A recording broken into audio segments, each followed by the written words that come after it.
नमस्कार,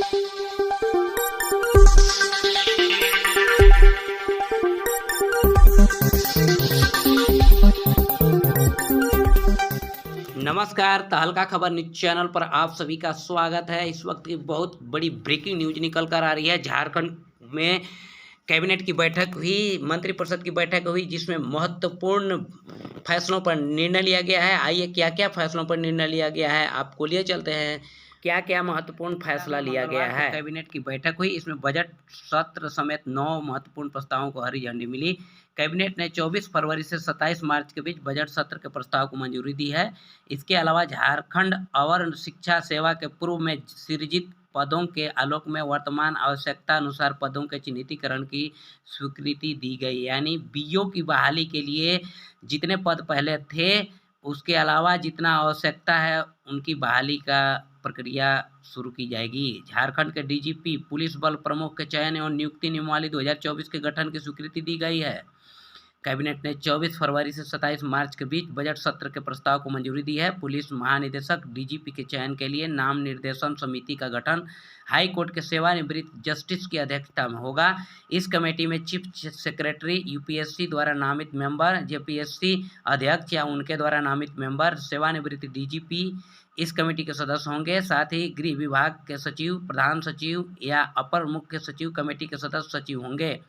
यही committee DGP का चयन करेगी। प्रोजेक्ट भवन में आयोजित मंत्रिपरिषद की बैठक में मंत्री दीपक बिरुवा और दीपिका पांडे समेत अन्य मंत्री मौजूद थे। नए साल में हेमंत सोरेन कैबिनेट की ये पहली बैठक थी। इसमें बजट सत्र समेत अन्य कई महत्वपूर्ण प्रस्तावों को हरी झंडी मिली है। कैबिनेट ने झारखंड और शिक्षा सेवा के पूर्व में सृजित पदों के आलोक में वर्तमान आवश्यकता अनुसार पदों के चिन्हितीकरण की स्वीकृति दी गई है। झारखंड के महानिदेशक एवं पुलिस महानिरीक्षक, पुलिस बल प्रमुख के चयन एवं नियुक्ति नियमावली की 2024 के गठन की स्वीकृति दी गई है। झारखंड विधानसभा का बजट सत्र 24 फरवरी से 27 मार्च तक आहूत करने की स्वीकृति दी गई है। प्री बजट वर्कशॉप के लिए रांची स्थित सेंट जेवियर कॉलेज की प्रोफेसर डॉक्टर सीमा अखौरी और उनकी टीम को नॉलेज पार्टनर बनाए जाने की स्वीकृति दी गई है। इसके अलावा देवघर में एम्स सुविधा विस्तार के लिए झारखंड सरकार और भारत सरकार के बीच एमओयू के प्रस्ताव पर भी कैबिनेट की मुहर लगाई गई है। एक अन्य प्रस्ताव के अनुसार राज्य में ऊर्जा विकास निगम में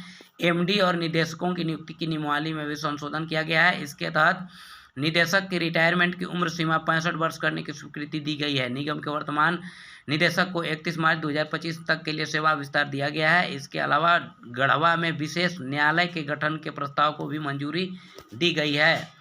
आपको बता दें कि झारखंड में डीजीपी की नियुक्ति अब हाई कोर्ट के रिटायर्ड जस्टिस की अध्यक्षता में बनने वाली कमेटी की सिफारिश के आधार पर होगी। इससे संबंधित नियमावली पर मंगलवार को मुख्यमंत्री हेमंत सोरेन की अध्यक्षता में कैबिनेट की बैठक में मुहर लगा दी गई है। मंजूर की गई नियमावली के अनुसार इस कमेटी के सदस्य सचिव, मेंबर, सेक्रेटरी, गृह विभाग के प्रधान सचिव या अपर मुख्य सचिव होंगे। कमेटी के अन्य सदस्यों में राज्य के चीफ सेक्रेटरी, यूपीएससी की ओर से नॉमिनेटेड सदस्य, जेपीएससी चेयरमैन या उनकी ओर से नॉमिनेटेड एक सदस्य, सेवानिवृत्त डीजीपी शामिल होंगे। राज्य में अब तक चली आ रही व्यवस्था के अनुसार डीजीपी की नियुक्ति के लिए राज्य सरकार की ओर से 30 वर्ष की सेवा पूरी कर चुके सबसे वरिष्ठ 3 आईपीएस के नाम का पैनल यूपीएससी को भेजा जाता था और उनकी अनुशंसा से अंतिम निर्णय होता था। अब नई नियमावली लागू होते ही यूपीएससी की भूमिका सीमित हो जाएगी। झारखंड से पहले इस तरह की नियमावली उत्तर प्रदेश, पंजाब, आंध्र प्रदेश, तेलंगाना की सरकारों ने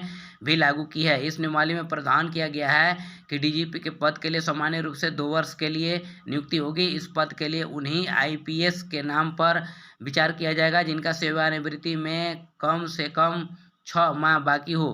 कैबिनेट के सेक्रेटरी वंदना डाडेल ने बताया कि कैबिनेट की बैठक में कुल 9 प्रस्तावों की मंजूरी दी गई है। खबरों में बने रहने के लिए सब्सक्राइब करें तहलका खबर न्यूज चैनल को और प्रेस करें बेल आइकन, जिससे इस चैनल से जुड़ी हर तरह का नोटिफिकेशन आप तक सबसे पहले पहुंचे। साथ ही साथ वीडियो को लाइक करें, कमेंट करें, शेयर करें। धन्यवाद।